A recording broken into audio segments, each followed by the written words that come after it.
Growing up, I always struggled with unbelief.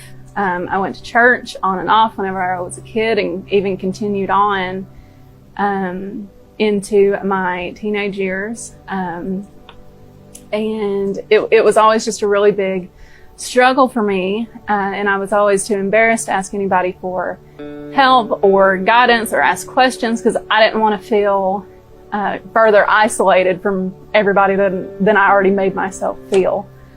So I had a pivotal moment whenever I was about 16. I had a teacher that was openly agnostic, and at the time I really felt like that aligned with how I felt, and so that gave me the confidence to identify the same way.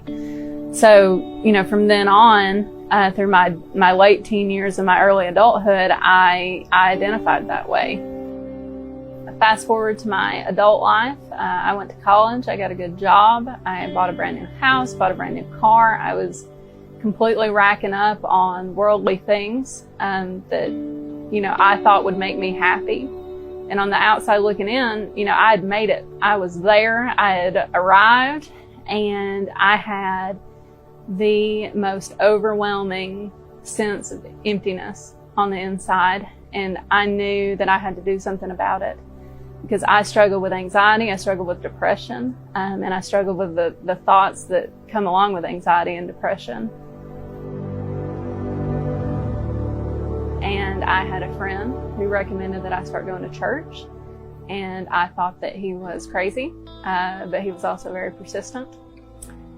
So I thought, well, I'll just go, and at least there will be opportunities for me to give back to the community and volunteer and things like that I hope will make me feel better. So I decided that I would start visiting churches, and I visited a few and finally landed on Liberty. I decided to stay here because there were a lot of community outreach opportunities, and there were opportunities to volunteer. The very first sermon I ever came to was called Money Matters, and so I thought, that's at least some good life advice, that I can go get on Sunday mornings. The more I went to church, the more I wanted to learn what it was all about. I wanted to learn, why Christians believe the things that they believe, and, why do they do the things that they do. So I decided to start reading the Bible. And I had a friend recommend to me to start with the New Testament, not the Old Testament, and now I know why. I read through the New Testament in about 3 to 4 weeks. It was, really easy for me to read. And I started the Old Testament, and it was not so easy. There was a lot of weird, stuff. There were some familiar stories in there, but there was a lot of stuff that I didn't even understand what it was. And it really, started to discourage me. And I eventually got to the book of Leviticus, and I just remember thinking, oh my gosh, how can people even, think this way or believe these things, or even, study this. And I got really discouraged, and I kind of thought, maybe this thing isn't for me. How can I get on board with this? And I remember thinking, I'll keep going just to keep, trying to fulfill myself by volunteering my time and everything, and getting my life advice from sermons. But it's I really didn't think it was ever gonna change me in any way. I got to church the very next Sunday morning, and Pastor Brian had announced that he was gonna do his series on Leviticus. And I just thought, wow, that's weird, that, I struggled with this thing, or this very thing. And, the very next Sunday he's announcing he's going to do this long study on it. And, that really encouraged me to keep going. And it helped me to understand the things that were in Leviticus. So months go by, and I'm, continuing to do all the things that I felt like I needed to do. And I got really frustrated that, nothing was clicking for me. I was going to church all the time, and I was reading my Bible, and I was reading books about the Bible. And I was, volunteering any way that I could, and it just wasn't clicking. And I got really discouraged. I attended the Celebrate Recovery 8th anniversary service. I had never been to Celebrate Recovery before. I didn't know what to expect. It was loud.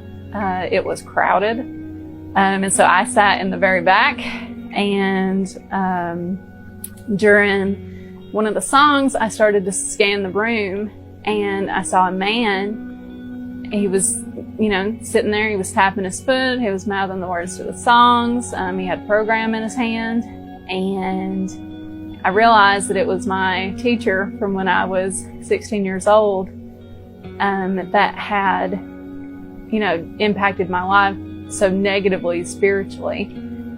In that moment, I couldn't even hear the music. God had completely filled the room and had just overwhelmed me with the realization that he put me and that man in the same church, in the same room, at the same time, to show me that anything is possible through him. I suddenly had the realization that this was all very real. And I'd spent my entire life, living a lie.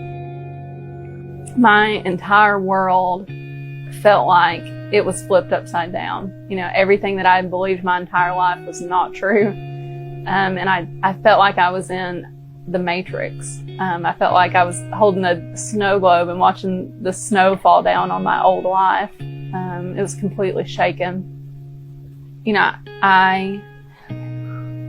So I went home after the service. I didn't sleep. I couldn't even think straight. And the very next day, I reached out to Miss Shannon, and I, told her that I had a ton of questions and that I needed to talk to somebody because something was happening to me that I didn't completely understand, and I needed some help. And so she and I sat down, and I told her all these things that are happening to me, and all these things that I've experienced over the last few months. And she let me know that it was God showing himself to me and reaching out to me and guiding me to where he needed me to be.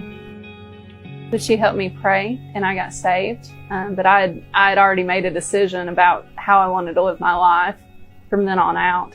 How could I not live for a God who pursued me so personally and so diligently my entire life?